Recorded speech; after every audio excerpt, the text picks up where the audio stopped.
BCom part first statistics calculation of arithmetic mean. समांतर माध्य समांतर माध्य से साधारण शब्दों में औसत सामान्य औसत से है, एवरेज से है। समांतर माध्य को सामान्य भाषा में औसत के नाम से भी जाना जाता है। सांख्यिकी में जो 3 श्रेणियां हैं, व्यक्तिगत, खंडित और अखंडित, उसमें समांतर माध्य की गणना करना देखेंगे। व्यक्तिगत श्रेणी में समांतर माध्य की गणना। व्यक्तिगत श्रेणी में समांतर माध्य की गणना करने के लिए सबसे पहले जो मूल्य में दिए हुए होते हैं उनका योग ज्ञात किया जाता है, उनका टोटल किया जाता है और संख्या, जितनी संख्या हैं जिनका योग हमने किया है, संख्या का भाग दिया जाता है।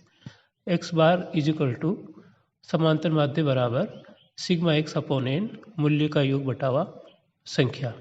इससे हम समांतर माध्य की गणना करते हैं। खंडित श्रेणी में समांतर माध्य की गणना। खंडित श्रेणी में समांतर माध्य की गणना करने के लिए सामान्यतः 2 रीतियाँ प्रचलन में है, एक प्रत्यक्ष रीति एवं लघु रीति।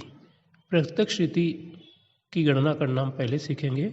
प्रत्यक्ष रीति के अंतर्गत समांतर माध्य की गणना करने के लिए सर्वप्रथम जो मूल्य एवं आवृत्तियाँ में दी हुई होती है उनको आपस में गुणा करके उनका योग प्राप्त किया जाता है, सिग्मा एफ एक्स, और सूत्र काम में लिया जाता है x bar is equal to sigma F X upon N.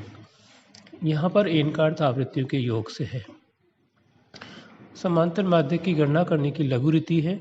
लघु रीति के अंतर्गत जो मूल्य में दिए हुए होते हैं, मूल्य में से किसी एक मूल्य को एज्यूम मीन मान लिया जाता है, कल्पित माध्य मान लिया जाता है। कल्पित माध्य मानकर विभिन्न पद मूल्यों से विचलन लिए जाते हैं, डिविएशन लिए जाते हैं।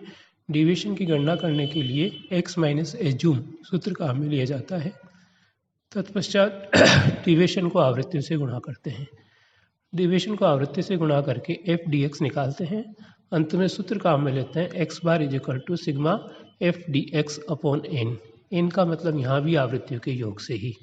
तो यहाँ पर हमारा जो सूत्र है उसमें एज्यूम मीन प्लस और करते हैं, assume mean plus sigma f dx upon n। इस सूत्र के माध्यम से हम लघु रीति के माध्यम से समांतर माध्य की गणना करते हैं। इसके बाद वर्गीकृत श्रेणी या अखंडित श्रेणी में समांतर माध्य की गणना करना। अखंडित श्रेणी में समांतर माध्य की गणना करने की 4 रीतियाँ प्रमुख है, प्रत्यक्ष रीति, लघु रीति, पद विचलन रीति और समूह रीति। सबसे पहले अपन प्रत्यक्ष रीति देखेंगे, डायरेक्ट मेथड देखेंगे। वर्गीकृत श्रेणी में डायरेक्ट मेथड में समांतर माध्य की गणना करने के लिए जो वर्गांतर में दिए हुए होते हैं, वर्गांतरों के मध्य बिंदु निकाले जाते हैं। मध्य बिंदु निकालने के लिए L1 plus L2 divided by 2 सूत्र काम में लिया जाता है। मध्य मूल्य ही हमारे x होते हैं। x को आवृत्ति से गुणा करके fx निकाला जाता है और समांतर माध्य की गणना करने के लिए सूत्र काम में लिया जाता है x bar is equal to sigma F X upon N. N का मतलब यहाँ पर आवृत्तियों के योग से ही है। तो जिस तरीके से अपन खंडित श्रेणी में समांतर माध्य की गणना करते थे, उसी तरीके से अखंडित श्रेणी में समांतर माध्य की गणना की जाती है। अंतर केवल इतना सा है कि यहाँ पर वर्गांतरों के मध्य बिंदु x हो जाते हैं। लघु रीति। लघु रीति के द्वारा समांतर माध्य की गणना करने के लिए जो वर्गांतर में दिए हुए हैं उनमें सबसे पहले वही मिड वैल्यू निकालते हैं। मिड वैल्यू में से किसी एक को एज्यूम मीन मानकर डिविएशन निकालते हैं। डिविएशन निकालने का सूत्र x माइनस एज्यूम होगा।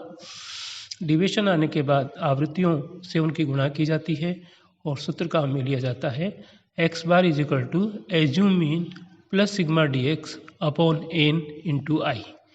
तो इस सूत्र के माध्यम से हम समांतर माध्य की गणना करते हैं। अखंडित श्रेणी में समांतर माध्य की गणना करने के लिए तीसरा मेथड भी है, पद विचलन रीति। पद विचलन रीति का प्रयोग तब काम में लिया जाता है जब वर्गांतरों में अंतर समान हो। क्लास इंटरवल जो हैं, वर्गांतर जो हमें दिए हुए हैं उनमें अंतर समान हो, तब ये रीति काम में ली जाती है। इस रीति के अंतर्गत सर्वप्रथम जो वर्गांतर में दिए हुए हैं उनके मिड वैल्यू निकाले जाते हैं। वही L1 plus L2 divided by 2 के माध्यम से मिड वैल्यू निकाले जाते हैं।